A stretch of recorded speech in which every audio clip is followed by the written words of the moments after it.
few minutes late, so we'll get started. If I could have everybody's attention, please. So our next presentation is, and we have just an hour before lunch, so we're going to be okay. But we've been sort of feeding you all along, so life is good. I highly encourage you to stay for lunch. It's supposedly an indoor barbecue type situation, so it should be good. Our next presenter, actually, after I'm done presenting, a few quick. If you have not passed in your mileage sheet, please do so before leaving. And also, there's a peachy sort of colored evaluation form in your folder. After we're all done and after Christine is done, I'd like you to pass those into me as well. And then, yes? Do the three of us get mileage reimbursement? Before Kent does not.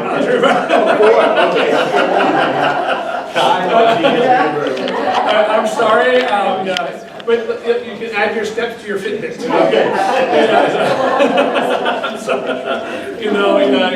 Sorry guys.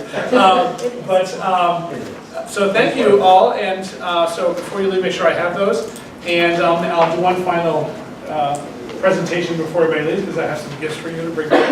And gifts are fun, right? It's always fun stuff. So the next on our agenda, and I'm thrilled she's doing this with us, is Chris Nunemaker, excuse me. She's our Assistant Dean of Student Success. Has been here for about a year and a half. We're getting some feedback, Chris. What do we do with that mic thing?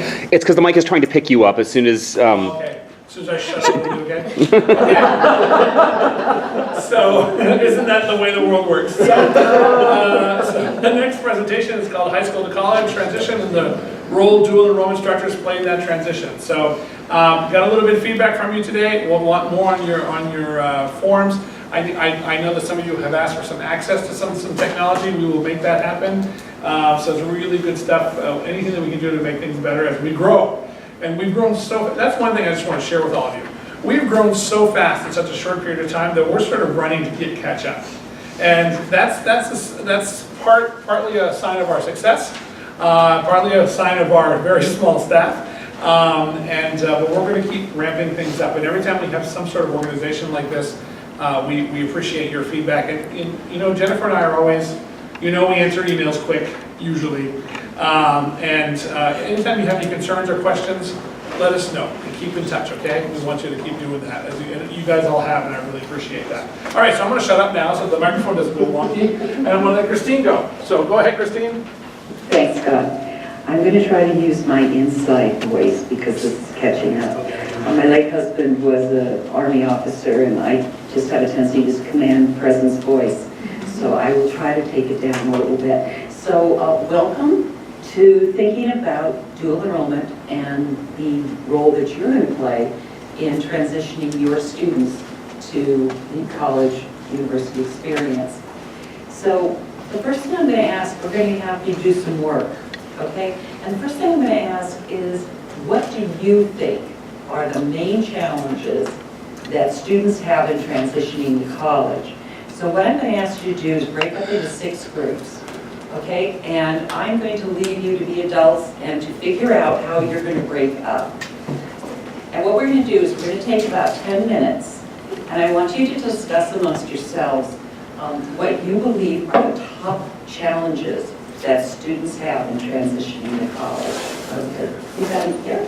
Yeah. Wonderful. So you want to cut off 2, 3, 4, 5, 6 maybe?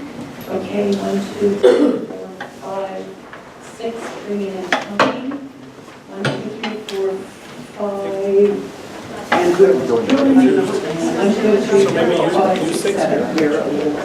Does everybody know where they're going? There's confusion. Okay. Here together. That's too big. Yeah.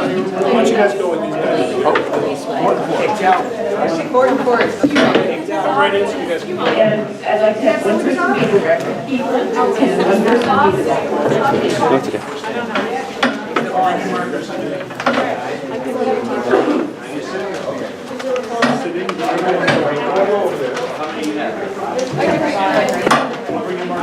Grab that chair.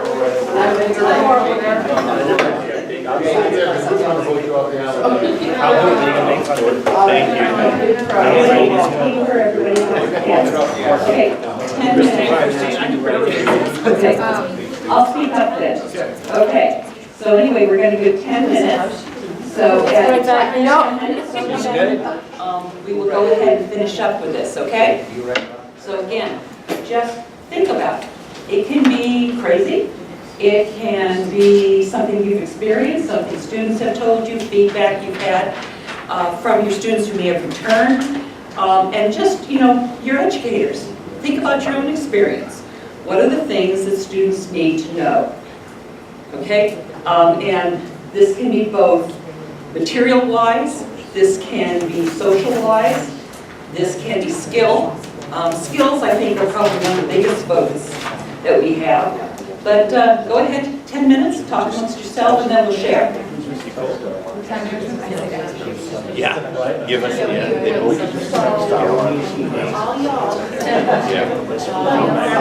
exactly, they could tell us.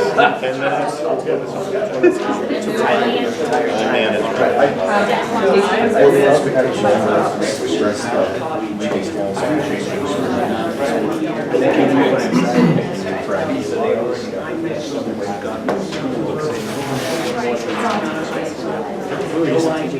I just already asked something like the bank, among other things.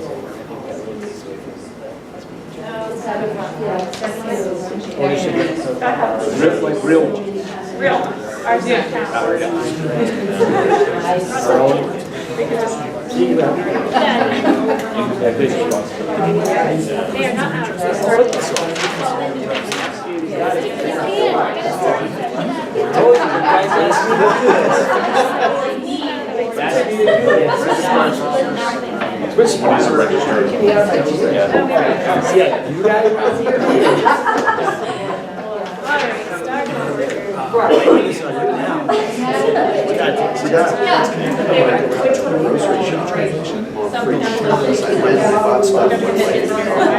Smart, right? It's like my father. I did all once.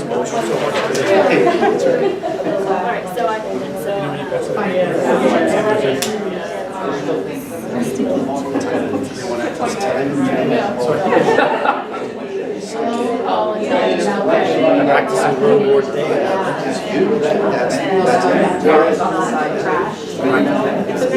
We always change a lot of they don't come to class on time. They're not turning things in. It is. Yeah, being adult. Being a man or a woman, yeah. They don't have practice. They can't even write in cursive.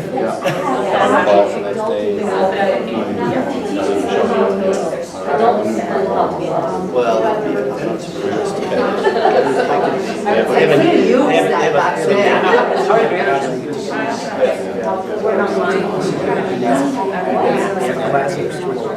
because I know most employers have and when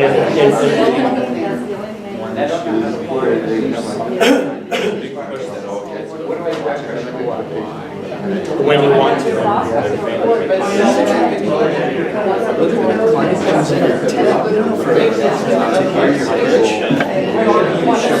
I'm not ready. say, oh, I have no idea to get to that. The problem is I can't get back to the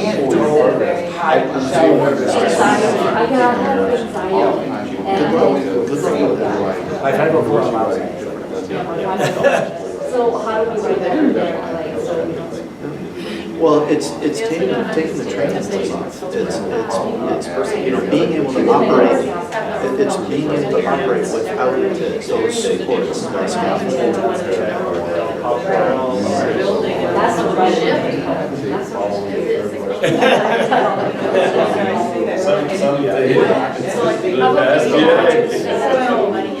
No guidance.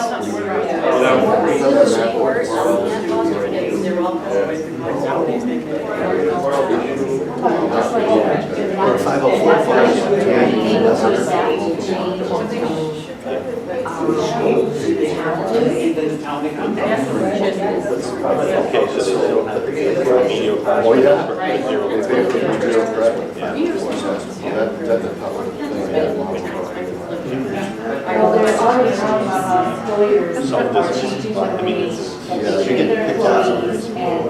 Yeah, the population.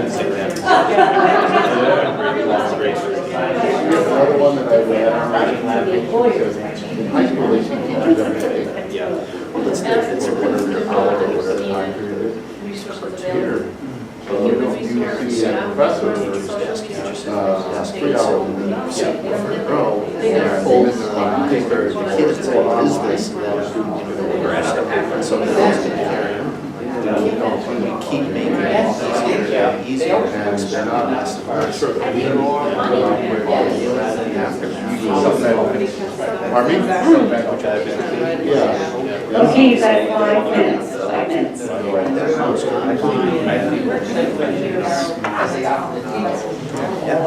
Yeah, helicopters. You're gonna be allowed once. And that was good at it.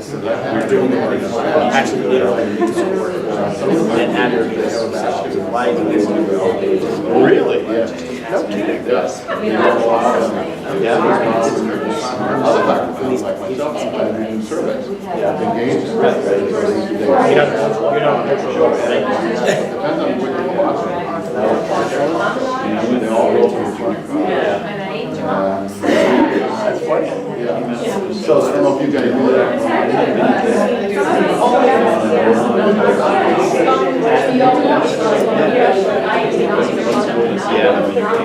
Yeah, my favorite, I had a student 5 years ago.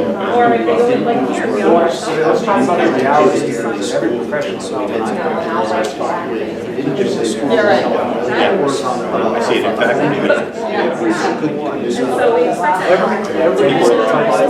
Oh, yes. Every one of them has a laptop. No, they're always saying that. They do it, they use it in the lectures. So that's why they do it. They teach them all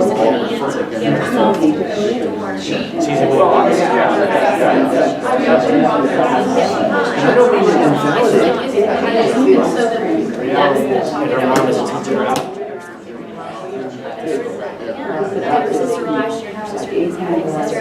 And we're just as bad.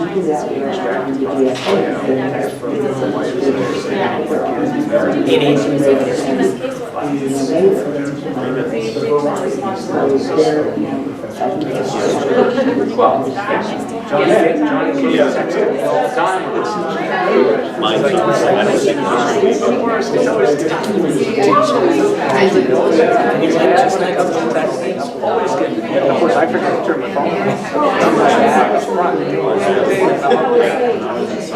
Don't worry, guys. It's the principal. I hate that. school email and my personal Gmail. They can do that. But I'll check my school like this week. The kids know that. They know that. We have a quiz next time, they don't start. We have maturity. They get right out of high school and then they go to the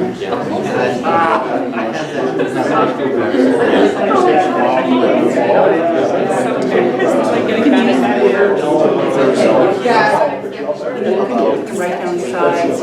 We created a system where linear didn't hold kids accountable that they should have. Because if we did that, 80% of the students wouldn't pass. And so we got there's a different way that we have to do something to start.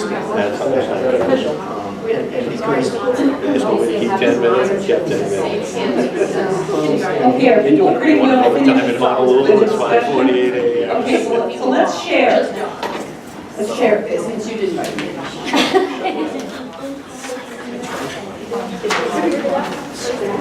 So, my first group here, give me a couple, let's say your top 3. Top 3. Yes, you. We as a group decided that they need to take ownership of their own education. That parents, among others, do too many things for the students, and the fact that they do, if they're not prepared for college.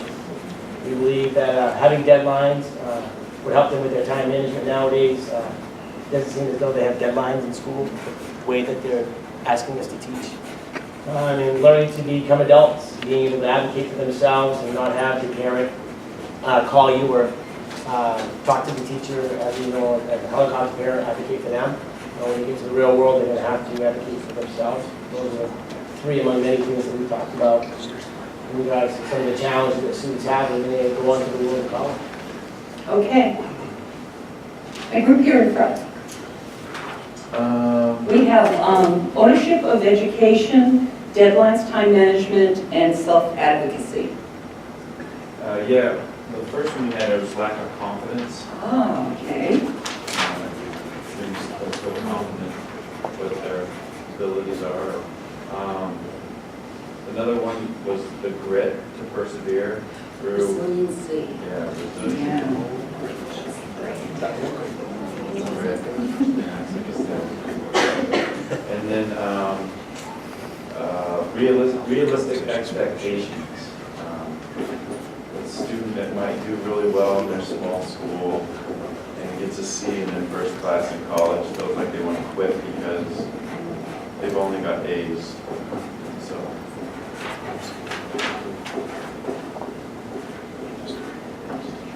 Okay. My group in the back.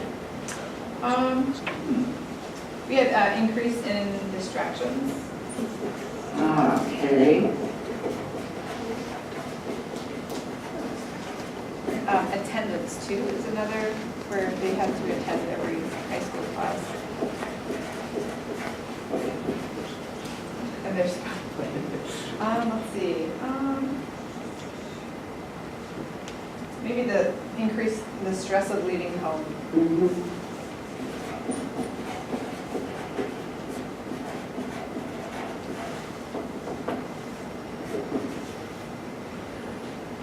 Okay, and group over here. I think it's the best for last. Yes, of course. We have some major headers here that apply to independent thinking, which encompasses quite a few of these subjects already mentioned. Accountability, self-reliance, responsibility, self-advocacy, fixing skills. And we had a cultural shift, which increased worldview. How do you adapt from small town to college mentality? And then this is a chance to reinvent yourself. So if you were a star athlete or a pupil or struggled and you're labeled as a nerd, come here and hang out with other nerds, and it's a cool thing to do. So, things of that nature. Okay, so just kind of review, we're talking about the ownership of education, deadlines, time management, self-advocacy, and the incoming helicopter parent. Confident, and I use helicopter blades very often. Grit, resiliency, realistic expectations. I got a C. I got a C on this? I never got a C in my life, okay? Distractions, attendance, stress, the issue of coming away from home, lack of independent thinking, cultural shift, and reinventing yourself. I really appreciate you taking the time to do this, because we're going to talk about a few of them today. So, motivation. When students are in high school, they're motivated by parents and teachers, okay? And they really, for the most part, have very limited freedom. College students have to take responsibility. I call it the R word. My kids used to cross their eyes when I just say the R word, okay? For their actions, lack of actions, and for their self-motivation. So I have a little arrow there next to students need to start understanding that the motivation comes from within. And this is where when I have an arrow, that's where I think the dual enrollment faculty can really start making inroads. That this is a time where you're going from me following up with you on every step of the road to I'm going to start loosening that. You're going to have the opportunity to have to start taking responsibility for your work, for the quality of the work, for the timeliness of the work, okay? So just think about these. These are observations. Okay, so when we're talking about responsibility, just going to make this chair.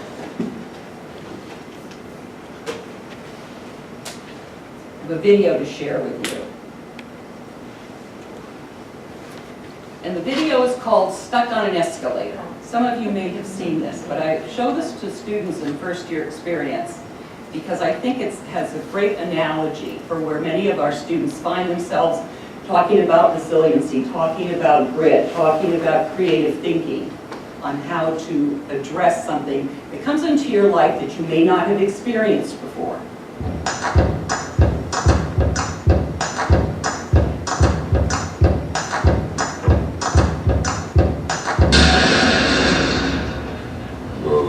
That's not good.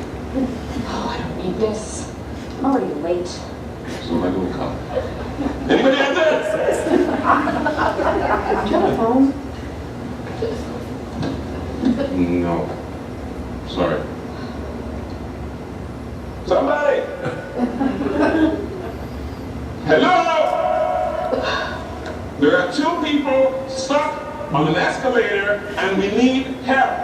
Now, would somebody please do something?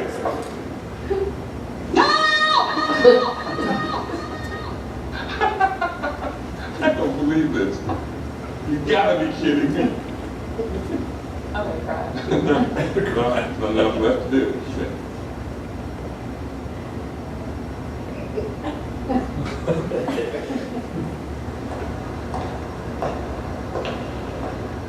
Hello? Hey, don't worry about it. I'll fix it in a second. He said he can fix it. All right. All right. That's more like it. He says he can fix it.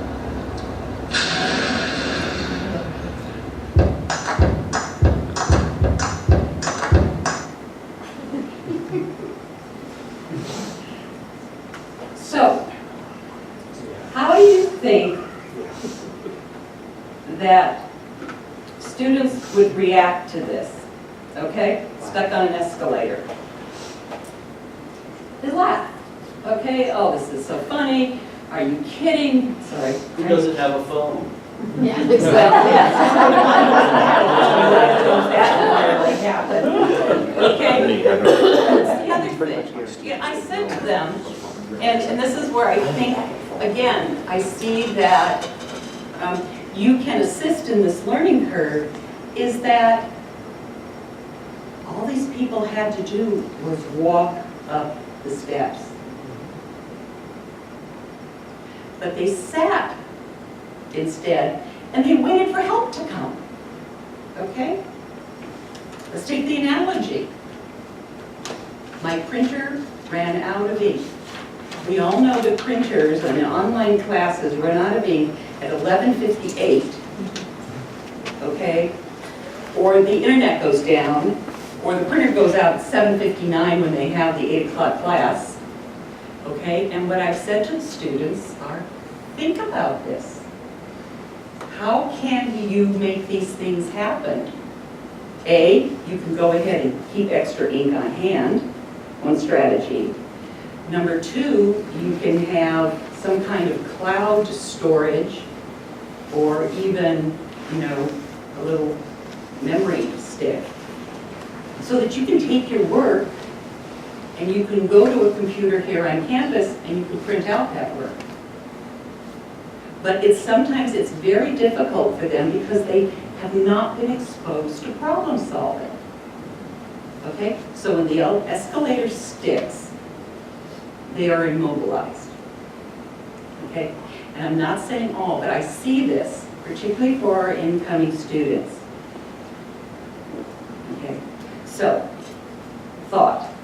How can I get them off the escalator? Think about transitioning to college and university. Entirely different structure. Okay? And I often tell some students, you're going to get a professor who may not be exciting and challenging. Okay? And they come in with certain expectations of what a college class could be like.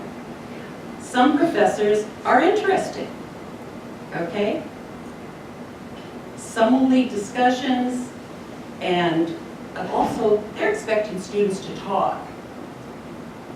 Students, I think, many times have been used to the passive receiving of information. I'm going to tell you what you need to learn, and then you're going to get back to me. I'm not used to discussing it. I'm not used to having to think about the material. I haven't even given my voice yet. So this is something students are going to see more and more. Courses take more time. The students have been used to being in a classroom and then perhaps going home and studying, and that's many times the extent of how they receive knowledge. University, college, it's flipped. We're going to give you some information, but we're going to expect you to go out, we're going to expect you to read and learn information that may not have been covered in the lecture. We're going to ask you to go out and research things. We're going to ask you to come to some conclusions about what you've read, okay? Faculties very much expect the students to be self-disciplined, okay? There is not going to be as much oversight, and I hate to say running after, okay? But the students have to start learning that they are responsible for the progress of their work, okay? And that there's a different kind of participation. Now, I don't know how you conduct your classes, but we see a lot of discussion board work where a student actually has to write a paragraph or two and discuss something. Many times they're used to, well, if I slap something on the page and hit the submit button, I've now done the assignment, okay? And the fact is, and we're actually doing some changing in our first year experience class this year, where we're going to start turning back work. And we're going to say, this is not acceptable, this is what you need to do, please work on it and resubmit. So the student starts learning that there's a quality to what they turn in. Their work is often going to go beyond the 5-paragraph essay. Now, there'll be some short work, but there are going to be some experiences where they're going to have to actually look at information, analyze it, critique it, and come up to some conclusions. So this is a whole new way of instruction. So what I would suggest is, if there's a possibility in your course where you can start integrating some things, like a discussion board, like group work, and that they're working with unfamiliar team members, if possible, maybe people that they don't always sit with. Reflections.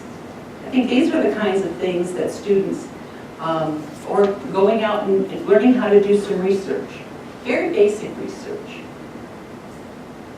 But these are all very valuable things. I love this cartoon. This is the bane of, I think, almost any college instructor. It's in the syllabus, okay? It's in the syllabus. Well, what did we cover in class this week? Okay? Well, what's your late homework policy? It's in the syllabus. When are your office hours? It's in the syllabus. How will my grade be computed? It's in the syllabus. So many students don't know how to work with syllabus. They don't understand what it is. So often in my classes, they have a syllabus quiz. And sometimes I've even had almost like a contract with them. That they sign it, that they've read and acknowledged what's in the syllabus. I also tell students that probably the thing that grinds a university professor more than anything else is, I wasn't here yesterday, did I miss anything important? You heard it. That grinds high school teachers. And high school teachers too, okay? And I said, how would you respond if you just sat up in front of somebody for an hour and 20 minutes, flapped your jaws all day long, did prep, and somebody came up to you and said, did you do anything important that I should know about yesterday? No. No. So, again, these are some of the skills that we're teaching students. It's in the syllabus. What happens is important, okay? This is your guideline. This is also going to be the basis of time management activities, is going to be the syllabus. The buck stops here. Personal responsibility. And many of you came up with that. So it's time to stop blaming parents, teachers, the weather, the migration of whales, you know, anything as to why I can't get my work done. You know, there are a limited amount of relatives that can die during the semester, unless they were on the Titanic, okay? I mean, students have come up with some of the most interesting excuses as to why they can't do the work. And many times it's, I don't know how to do the work, okay? And this is where we have some great, we have some early alert intervention, where we're actually coming to the student and going, what's the issue here? Okay, do you need tutoring? Do you not understand the assignments? Are you afraid to ask for help? You know, what do we really have going on here? And again, as I said, professors do not remind students often of deadlines and completion dates. Now that will vary. It'll vary in the courses, but there are, you know, if a student is in an online class, many times it's up there, you've got the assignments. Our computer class here, when the assignment closes, it closes. It'll open up again at the end of the semester, and I don't know the exact policy on it. But basically, you know, when it's due, it's due. And to learn to speak to the instructors if they are having a challenge, instead of sitting silently. So again, it goes back to the student. This is now their responsibility. Okay? And require that students learn how to read, use, and be held accountable for material. I think that is just, you know, that is just so important as they make this transition. Okay, time management. So, beginning in grade school, what happened? Students' days are very fixed. They're very structured. Okay? The bell rings. The bell rings. The bell rings, and I sit in the class, and then the bell rings, and here, and then I've got my study hall period, and then the bell rings, and I go to lunch, and then the bell rings, and I finish up my other classes, the bell rings, and I go home. Okay? What's happening now is there is much less time spent in the classroom. But what we're asking students to basically do is to go from, in 90 days, to go from a very structured environment of their senior year to going to their first days of classes at college university. Okay? And they have to make this drastic change where things are more flexible, things are a bit more unpredictable. Okay? And so what I'm going to ask you to think about is how you can work with multiple deadlines that have no wiggle room, extra credit, excuses, and of course we're taking into account that students do become ill, there are emergencies that come up. But basically, you know, well, I didn't know it was due is not necessarily a reason for me to extend. Okay. And this is very hard for some of the students to make this transition because for many of them, they've never experienced a 0 or an F in their lifetime because they felt this accommodation of their expandable time. And we all know, you know, the IRS expects that document in there on the 15th or the appointed day. You can't go to the federal government unless there was a national disaster and they, you know, that kind of thing. But basically it's going to be, hey, it had to be postmarked. Okay? If the scholarship deadline is X, the scholarship deadline is X. Okay? And we have so many students who come in and it's like, oh, my favorite one though was 1 year ago. And we were following up with students that hadn't come to their first 2 classes. So I'm making a phone call to a student and I said, you know, we've missed you. We see that you're registered here. You may I ask what the issue is? And his response was, oh, you mean it started already? On the flip side, at one higher institution, I had students walking up going, when is my final? You know, and in many cases, these students had gone an entire semester, had no idea where their final was, and completely missed that opportunity. So these, you know, these again are the mindsets. So when we're talking about time management, it's how to work with the deadlines. Now I use a planner. Now some of our students use electronic planners, and I certainly support, you know, all different styles of planning, but I find a good old piece of paper and a pencil or pen to be a good way. You can print it out if you don't want to go buy a planner to your student. We issue them here, but to start learning how to plan your work and work your plan. So I have students sit down with their syllabi at the beginning of the semester, and they start filling out their planners. So we'll have something like, maybe there are 4 major tests. So let's get the date of the tests in, okay? Let's get what readings are in, what's due. And then we start breaking it down. How long do we think it's going to take? Now, this is where you can be of help, because many times students underestimate the time that it's going to take to actually really read and understand the material. So you've got reading it and you've got understanding it. Anatomy and physiology, for instance, is the bane of most of our nursing students. Well, we have some supplementary things. I have access to Khan Academy. We use it for math as well, statistics and algebra. I also have some great videos of a professor down South Carolina who does A&P teaching. And I say, listen to it a couple different ways. You may be hearing it from a professor. You just may need to hear it in a different voice. Or it may be 10 o'clock at night and you're trying to understand cardiac function and there's no one around. There are resources to help you better understand these things.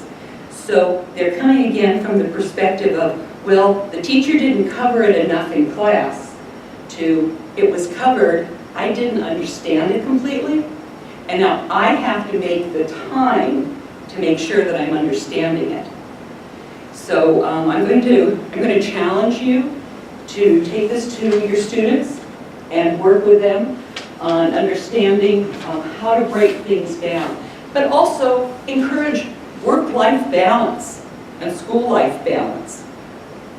You know, if there is a family activity that they do every Sunday, let's say they go to mass and go out to breakfast and then go to see grandma. Okay, you block that out. But then what else are you going to do to accomplish your task? I mean, we all do it, right? And the result when we don't is like the white rabbit there running around going, oh my God, I got this done and I've got to slap it out and hope that, I do a good job. Whew, sorry. Academic workload. There's just a heck of a lot more work in high school in terms of the amount, the number of assignments that students have. Usually, by the time you get to college and university, it's a different kind of workload. In many classes, they're going to have less assignments, henceforth less gradable events. And the things that are gradable often will have a larger weight in terms of their ultimate course grade. They're also, again, required to do more reading, and the length of the kind of work that they have to turn in is much greater. The first time my students had to do a 3-page paper in one of my classes, you would have thought the world as we know it was coming to an end. Okay? The very idea of having to write this was just, it was so challenging to them. And so, we try to encourage our students to understand. Let me get out of your way here. Again, the studying 15 minutes before the class or exam, for most people, is not a really great strategy. Okay, so we want to encourage our students to understand that, and actually, to be honest with you, looking at your work 15 minutes before the exam is actually detrimental. I used to tell my students, put your books away at 15 minutes. Do not look at another flashcard. Do not look at another note, because those things that you start looking at the very last minute are the things that are going to get stuck in your brain, and the things that you probably know and understand are going to get pushed down. So you just, at that moment, go to the facilities, get some water, take a deep breath, get yourself organized. Do I have everything that I need? So when you walk into your exam, because so many of us deal with students who express anxiety over exam, okay? Probably we do too. I don't think anybody really likes to be judged on your work, okay? But here are the kinds of things that students can do to start to relax. For every hour class, students should be prepping 3 hours of studying. Working on 3 hours of studying and prep. And this blows students' minds away. It's not an exact, at 3 hours the dinger doesn't go off and say, okay, now you've got everything that you need. But that's pretty much the average. And what I would start saying is if you can start reducing the number of tests and perhaps start increasing maybe the size of projects. Now I know there's some disciplines that it's more challenging to do that. But in those disciplines that can, I would encourage you to start developing that set of muscles in the students' academic body. Asking for help is a challenge, okay? But if you can encourage students to ask for help before things get out of control. Coming in the last week of the semester in an effort to learn the content for the prior 14 weeks is probably not a really good academic strategy. So what we want to empower the students to do, okay, is to go ahead and develop their independence and be willing to ask for help, okay? Now, here at the university, we have academic support services. We have tutors. We have career advisors, because some of our projects involve career work. And the number one thing I always say to a student is, what? What do you think? The number one way to start with solving your problems. Ask for help. Okay, and who should they talk to? You? Professor. The professor. The professor is your number one resource. Okay? And then there's the academic, and tutoring and these kinds of things. But often students who take the time to speak to their professors are able to get back on the road or get on the road to the right services. Okay? And so moving from assistance being provided to self-motivation, I think, would be the goal as you start working with these students. Academic integrity. What do you mean all my facts were wrong? I copied everything straight off of the internet.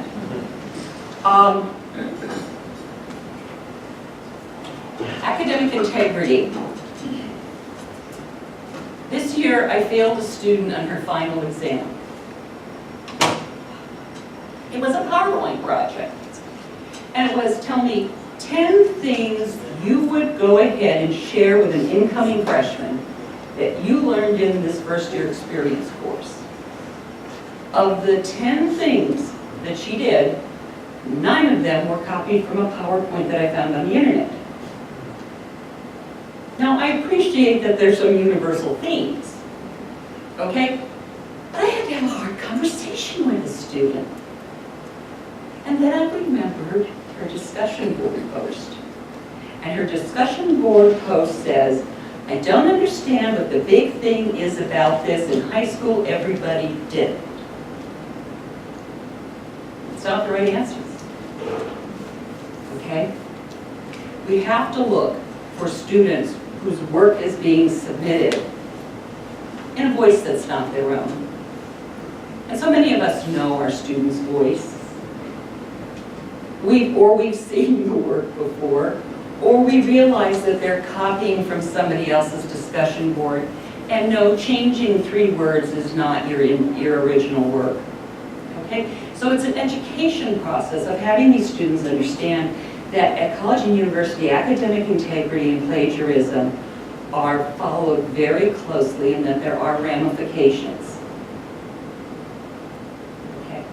So, as I told the student, it's better that you learned it at this point in your first semester where we can correct it than it happens in your last year and you may get bounced from the program. Okay?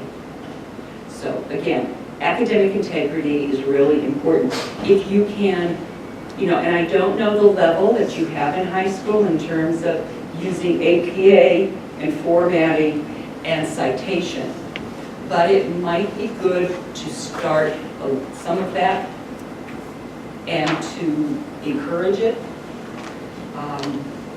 because the students need to be prepared for that. They're going to be expected in their very first classes to have a knowledge of this. So, thinking about things differently. I have 2 slides and then we will be finished. We'll be finished on time, no less. But as you can tell, I happen to really like videos as an expression of a topic. And I saw this last night. And this is The Tonight Show. And the reason I'm sharing this with you is because often students come in with just one way of looking at things. This is the only way I can think about it.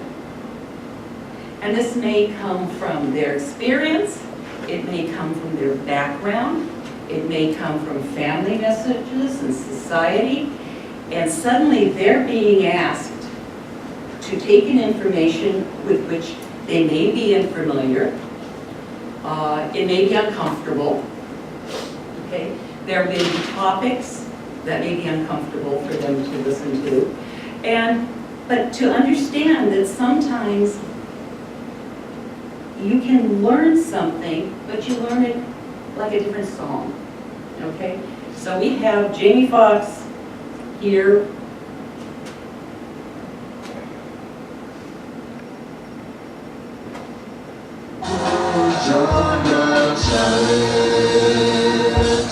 How it works is we're going to take turns hitting this button right here. Right. This activates the random genre generator. The random Genre generator. Okay. Yeah. It's one random song title and one random musical genre. Oui, voilà. Buckets, croissants, striped shirts, David Beckham.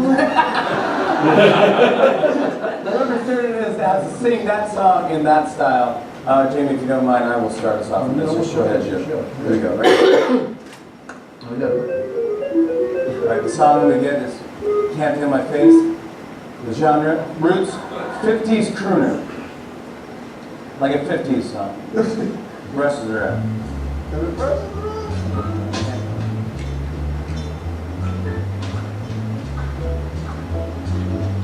I can't feel my face when I'm with you. Oh, but I love it. Oh, but I love it. I can't feel my face when I'm with you.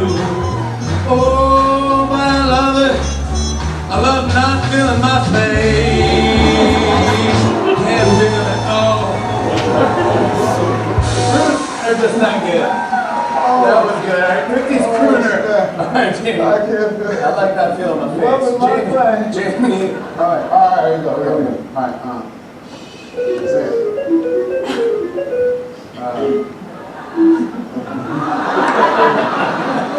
Who let the dogs out? What? As done like a Broadway musical. So Who Let the Dogs Out by Baha Men. Okay. done as a Broadway musical. Ruth, I don't know how to do that. Jamie, I don't know how you're going to do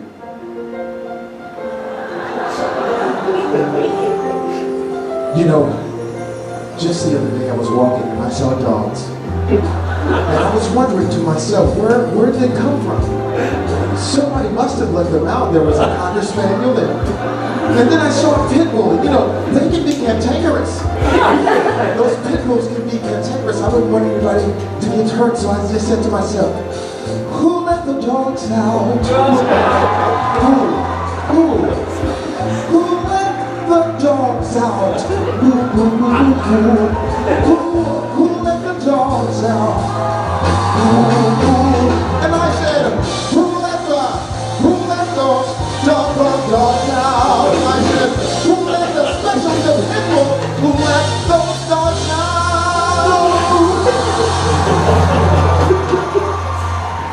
Then I realized, I know who let those dogs out. Just above the ridge, I could see a vision. And that vision was me. I let the dogs out. It was I.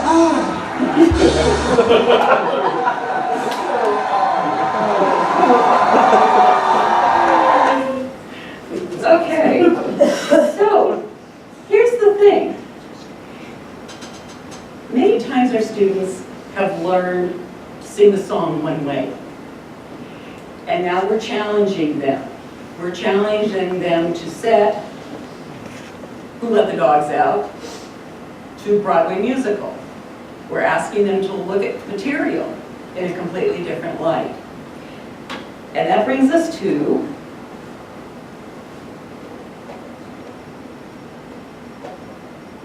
me not being able to move this thing, okay. Developing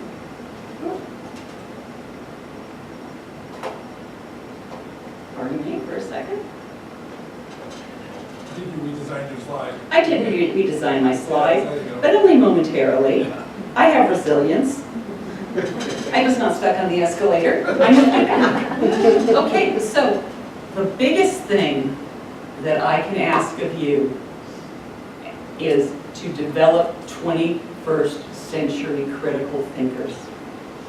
This is probably what we hear being discussed the most amongst faculty, and I'm sure yourselves, okay? So, engage in problem solving. I'm not going to give you the answer, okay? I want you to go look for it. Many years ago, when Roger and I were running around school with our tablets and small chisels, and we were taking notes in school, we had to go to a place called the library. And in the library, there was a card catalog. And when we were really doing research, there was microfilm. Okay? Now, you can sit in the comfort of any place. If you have Wi-Fi or you have your phone, you can go ahead and get information. Now, critical thinking says, what is the validity of that information? Okay? Who wrote it? What's their perspective? Is it peer-reviewed? All these kinds of things that now we're asking the students to do, that just because it's in Wikipedia, it may not be 100% reliable, okay? And that people have different opinions, and you may need to look at these different opinions and come up to a conclusion, okay? Learning to collaborate with others. I don't know how many instructors here have tried to do group projects, and you think we were taking them into the desert and leaving them with nothing but a small rucksack of food to exist. I mean, and I don't know these people. It's very hard for students to overcome that. So learning to collaborate with others academically, learning to collaborate with others socially. Coming to university, generally there is going to be more diversity of thought, of background, of race, gender, any number of things that a student many times was ever exposed to in school. And when we're looking at rural Maine, as we were discussing today, I had a student who said, I said, what is your biggest challenge in coming to university? And I thought the usual things. And she said, there are people I've never been around before. Okay, so I asked her a little bit more. I said, are you talking about, just, people that, that are new and whatever? And she said, no. She said, there are people from other countries, there are people from other backgrounds and other states and other races and gender identification and all these kinds of things. And these are the kinds of things that we have to learn how to collaborate with students regardless of their backgrounds and find those common grounds, because that again is a skill our students are going to take out to the workplace and the world. Think critically, think creatively. Sometimes it's fun just to think about the wildest thing in the world. In a business class, where did innovation come from? It came from people thinking way outside the box. And that's saying, is this something we can do? So starting that thinking process, communicating clearly and accurately. Last story. And I call the story That Guy. Scott, I think you've heard this. So, our students had a common reader. And in the common reader, they were allowed to pick certain stories. And those stories, they were to find some universal thing because there were chapters. So each group had a chapter. And I said, let's discuss the universal things. Let's discuss what you learned from this. So one group gets up, and this is the presentation. Well, our story was about a guy. And this guy was in jail. And this guy wasn't being treated very fairly. And the other people in jail weren't being treated very fairly. And what they did is they did work, and they broke rocks, and they put it in this big pail. And so what they decided to do, to kind of get back at the guards, was to slow down the amount of work that they did. So then the guards realized what they were doing was wrong, and they stopped it. Okay. So let's just kind of roll back things a little bit. Who was the guy? I don't know. Where did this take place? Remember? Who, what, when, where, how, why? Okay? So where did it take place? I don't know. Any idea why this was important? No. So I opened up the book and I said, has anybody heard of Nelson Mandela? This took place in South Africa. And this is why it was important. And here's the theme. But, it was like, okay, fine, I'm just going to kind of retell the story, and I'm not going to think about anything that it really needs. I don't even take the time to find out who it's about. So again, we're dealing with developing that thought process of, I need to learn about this. I need to be able to talk about it. I need to, as a student, I almost need to be able to teach this to someone. Okay? Reflect on learning. This is why we do discussion boards. This is why we do reflection papers. I even have had students at the end of the class fill out, what was one new thing you learned today? And hand it to me as they're going out the door. What's one question you have about what we discussed today? So these are ideas because they start reflecting and start becoming a more active learner than a passive learner. They need to be able to analyze, reason, evaluate. And isn't that what we do so much in our lives anyway? Whether it's voting or purchasing a car or, deciding which cable service we're going to have. We take that time to research and analyze and evaluate, to be open-minded. to realize that that professor who has an accent, that you're going to have to learn how to listen to that accent and understand, may bring you some of the greatest educational experiences in your life. They also may not. Okay? But to go ahead and to close the mind down, or to close the mind down because it's a subject I don't like math. Okay? Math phobia. Math phobia, we need vaccinating for math phobia. Okay? And many times the student will say, well, I kind of gave it some time and I went to tutoring and I talked to the professor and you know what? This stuff isn't so bad. So to be open-minded. To be open-minded that people will have other opinions and to learn how to engage in discussion in a respectful mind. And sometimes, even within, our communities, we may respectfully agree to disagree. You've heard me, I've heard you. We're going to just disagree on that. So, again, please consider the development of critical thinking in your students. So, final reflections. I'm going to be emailing you a comparison chart that shows the differences between high school and college. And actually, I think Jennifer will be helping me with that because she has the list. And it's something that you can use, you can share with your students. It goes from everything from the classroom to testing to expectations. And this is my contact number. So it's Christine Nunemaker. And 07-834-7593. And it's christine.nunemaker@maine.edu. And I thank you very much for your time and for your attention. It's been great getting to meet all of you.